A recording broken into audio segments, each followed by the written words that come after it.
अस्सलामुअलैकुम गाइस, कैसे हैं आप सब। आई होप कि आप सब ठीक होंगे। मैं भी बिल्कुल ठीक हूँ, अल्हम्दुलिल्लाह। तो बच्चों की छोटी मोटी 14 अगस्त की शॉपिंग की थी, तो मैंने कहा चलो आप लोगों के साथ भी शेयर करती हूँ। अगर मैं कुछ ना भी दिखाऊँ तो मेरे बच्चे खुद कह रहे होते हैं कि अम्मी व्लॉग बनाओ ना, तो मैंने कहा चलो बना लूँ। वैसे ज़्यादा एक्स्ट्रा शॉपिंग तो नहीं की, क्योंकि अगर इनके फुल ड्रेस ले लिए जाए ना तो ये आम दिनों में पहनते ही नहीं हैं।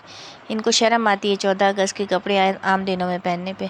तो मैंने सिर्फ शर्टें ही ले ली। मैंने कहा पैंटें तो बहुत बड़ी होती हैं, तो खाली शर्ट्स ही ले लेती हूँ, तो ये कि फिर काम आ जाती हैं।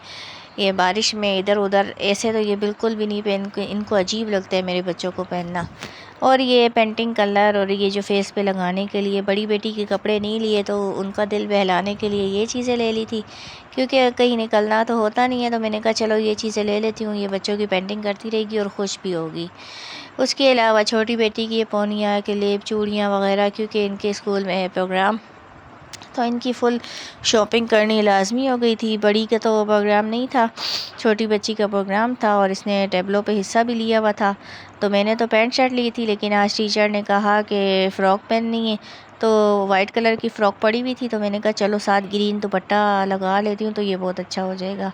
तो यहाँ आज ये जब से स्कूल से आई है ना, तो ये अपना टेबलों का जो प्रैक्टिस करने पे लगी हुई है, बहुत ही एक्साइटेड है अपने टेबलों पर। और इसमें 14 अगस्त के दिन के लिए कि जल्दी से 14 अगस्त आए और मैं जो है ना अपना परफॉर्म करूं, और बहुत प्यारा कर रही थी माशाल्लाह। और मेरा ख़ुद भी, मैं बच्चों को कहती हूँ कि लाजमी पार्टिसिपेट किया करो, इससे बच्चों के अंदर कॉन्फिडेंट पैदा होता है। बड़ों को तो शर्म आती है, लेकिन ये शुक्र है कि ये थोड़ा डांस वांस भी कर लेती है और किसी के आगे जो है ना, हालांकि ये सबसे चुपचाप और इस टाइप की बच्ची है, लेकिन इसमें ये थोड़ा बहुत कॉन्फिडेंट है, ये परफॉर्म कर लेती है और आराम से किसी के आगे बात कर लेती है।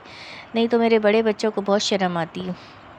तो उसके बाद जो है ना, मैंने बनाए थे आज आलू के पराठे। दिन में बनाया था आलू का सालन, आलू के भरते टाइप का। और फिर मैंने सोचा चलो इसमें शाम को पराठे बना लेती हूँ। मेरी तो ख़ुद की चावल की ऐसी आदत है ना कि चावल अच्छे लगते हैं मुझे, और कुछ शाम को अच्छा भी नहीं लगता। तो यहाँ मैंने पहले आटा गूँध लिया। तो एक आटा गूँधा था चक्की का, एक आटा गूँधा था वाइट, क्योंकि बच्चों को वाइट आटा बहुत अच्छा लगता है। नानी के घर जाते हैं तो उनका वाइट आटा होता है, तो रूखी रोटी भी शौक़ से खाते हैं। तो मैंने सोचा चलो इस बार इनके लिए वाइट आटा भी मंगा लेती हूँ, कम से कम बच्चे रोटी तो पेट भर के खाएंगे, इनको रेड आटा अच्छा नहीं लगता। तो यहाँ मैं जब ये पराठा बनाती हूँ ना, तो मैं बच्चों को बोलती हूँ आप लोगों के लिए मैं बना रही हूँ कश्ती वाला पराठा। तो ये ना इनको थोड़ी यूनिक सी चीज़ लगती है और बड़े ना खुशी से खाते हैं कि अम्मी ने कश्ती वाला पराठा बनाया है। ऐसे दो पेड़े बनाओ और बीच में आलू की फिलिंग करो, तो इतना ज़्यादा, वो छोटा भी बनाओ ना तो फिर भी हैवी हो जाता है और बच्चे बचा देते हैं। फिर मैं एक ही छोटे से पेड़े को जो है ना इस तरह बेल कर और आधी साइड में ये आलू की फिलिंग डाल देती हूँ और दूसरे साइड से फोल्ड करके ये कश्ती टाइप का बना देती हूँ। इससे बच्चे भी खुश हो जाते हैं। और बड़ों का वही दो रोटी वाला बनाती हूँ। फिर ये एक एक करके चारों बच्चों के माशाल्लाह से मैंने पराठे बनाए और उनको जो है ना केचप से स्माइली फेस बना बना के दे रही थी, तो ये भी खुशी खुशी खा रहे थे। और बड़ों के लिए बनाए मैंने ये दो गोल रोटियां बनाकर और उसके अंदर आलू की फिलिंग डालकर वो बनाया था।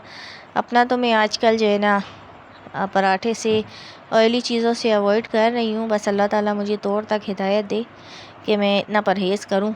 वैसे अल्लाह का लाख लाख शुक्र है कि आज मैंने जिम में वेट किया तो मेरा 1 किलो वज़न कम था, जबकि मेरी जो है ना मैम कह रही थी कि कम से कम तुम्हारा 2-2.5 किलो कम होना चाहिए था। लेकिन मैं इतनी ज़्यादा डाइटिंग नहीं कर सकती, क्योंकि हम लोग मिडिल क्लास फैमिलीज़ हैं। मैं नाश्ते में या मैं रात के खाने में टिक्का या शामी कबाब, सैलड, ये चीज़ें तो मैं यूज़ कर नहीं सकती, क्योंकि आपको पता है बच्चे हैं, बच्चे ना खाएं, मैं खाऊं, फिर सास ससुर ना खाएं, तो ये बहुत लंबी चौड़ी कहानी हो जाती है। जितने घर के काम होते हैं ना यही बहुत है। इसके अलावा एक्स्ट्रा जो एक्सरसाइज हो जाती है ना, इससे बॉडी को बड़ा फ़र्क पड़ता है। और जो है ना रिलैक्स भी, काफ़ी दिन से तो बहुत पेन था, लेकिन अब शुक्र है कि थोड़ा वो हो गया, वेट भी कम हो रहा है, अल्लाह का शुक्र है। घर से निकलने के लिए टाइम निकालना तो बहुत मुश्किल है, लेकिन निकालने से ही निकलता है ना, सोचने से तो नहीं निकलता। तो मैंने भी 1-2 साल से छोड़ दिया था जिम। अब इंशाल्लाह कोशिश तो यही है कि कंटिन्यू रखूं, लेकिन कभी कभी बहुत मुश्किल हो जाता है, लेकिन ये कि मैनेज कर लेती हूँ। बस आगे भी इंशाल्लाह मैं ये जो है ना कंटिन्यू रखूँगी, क्योंकि जिम से बड़ा फ़ायदा है मुझे। तो ये था मेरा आज का व्लॉग। मिलते हैं नेक्स्ट व्लॉग में। लाइक सब्सक्राइब कर देना। अल्लाह हाफिज़।